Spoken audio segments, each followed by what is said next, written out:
makanisa 6 ya Ufunuo na Uzima katika mkoa wa Mbeya pia yamefungwa. Hii ni kufuatia tamko la serikali kupitia msajili wa jumuiya za kiraia nchini la kufunga makanisa ya Ufufuo na Uzima na kwamba kutoendelea kufanya shughuli katika matawi yake yote yaliyopo nchini. Hivyo jeshi la polisi mkoa wa Mbeya baada ya kupokea maelekezo hayo tuliweza kufanya ufuatiliaji na kufikia tarehe 5 mwezi wa 6 mwaka 2025 jumla ya makanisa 6 ya Ufufuo na Uzima yaliweza kufungwa katika mkoa wetu wa Mbeya, na haya yalifungwa moja likiwa katika wilaya Mbalizi, wilaya ya polisi Mbalizi, mawili yakiwa katika wilaya ya Chunya, moja katika wilaya Mbeya na nyingine katika wilaya ya Mbarali. Kwa hiyo kufanya jumla na moja katika wilaya ya Kyela, na kufanya jumla ya makanisa 6 katika mkoa wetu. Lakini bado kufuatiliaji unaendelea kufanyika, na pindi tutakapobaini tutaweza kuhakikisha kuyafunga yote na kuweka ulinzi. Mpaka sasa hivi tumeweka ulinzi kuhakikisha kwamba hakuna shughuli zinazofanyika, na tumeshirikisha viongozi wa maeneo hayo ambako makanisa yamejengwa, kuwataka wananchi na waumini kwa ujumla pamoja na viongozi wa dini wasifanye shughuli hii ya kuendesha shughuli za kidini katika makanisa hayo. Ni kwamba mahakama ya wilaya ya Chunya imemhukumu kifungo cha maisha jela mtu mmoja anaitwa Joachim Joseph Rutebo miaka 30, mkazi wa kijiji cha Lupatinga baada ya kupatikana na hatia kwa kosa la kumbaka mtoto wa miaka 4. Hukumu imetolewa tarehe 27 mwezi wa 5 mwaka 2025 mbele ya Mheshimiwa James Mwanuzi na mwendesha mashtaka wa serikali ambaye ni mkuu wa mashtaka katika wilaya hiyo Mwajabu Tengeneza. Na tukio hili lilitokea tarehe 23 mwezi wa 12 mwaka 2024 saa 1:30 asubuhi huko katika kijiji cha Ifuma kilichopo kata ya Lupatinga tarafa ya Kipembeo wilaya ya Chunya, na ndipo mtumiwa baada hapo aliweza kukamatwa na kufikishwa kituoni na upelelezi kukamilika na hatimaye kufikishwa mahakamani hadi kufikia hatua ya kuweza kupatikana na kifungo hiki. Wakati huo mahakama ya wilaya ya Chunya imemhukumu mtu mmoja ambaye anaitwa Obedi Abrahamu Mrugara miaka 36 kwa kosa la kumbaka mwanamke mwenye umri wa miaka 31. Mtumiwa amekamatwa na kufikishwa katika kituo cha polisi na hatimaye tarehe 27 mwezi wa 5 mwaka 2025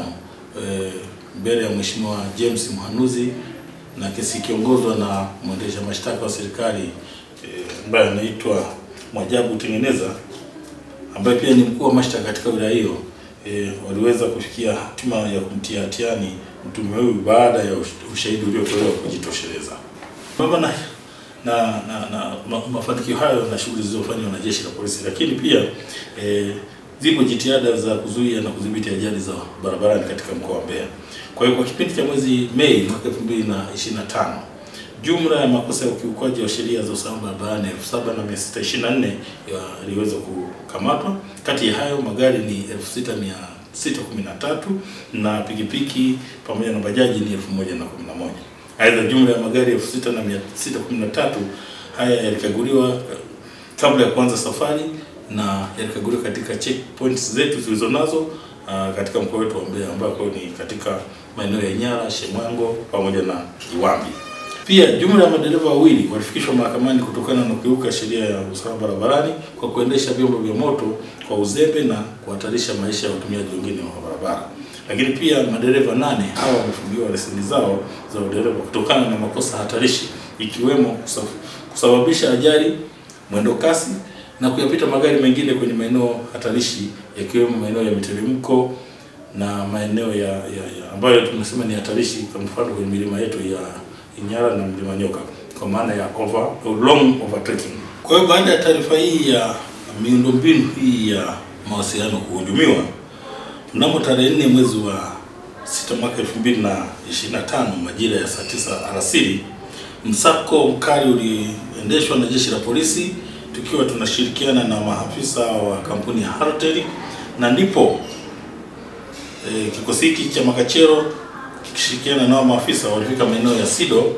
katika jiji la Mbeya, ndipo waliweza kuwakamata watumiwa wakiwa na vyuma vya minara ambavyo ni typical pieces vipande 8 vyenye urefu wa mita 5.5 kila kimoja, lakini pia kulikuwa na waya wenye urefu wa mita 560, Vifaa hivyo vyote viliibiwa mnamo Juni tarehe 2 mwaka huu, na katika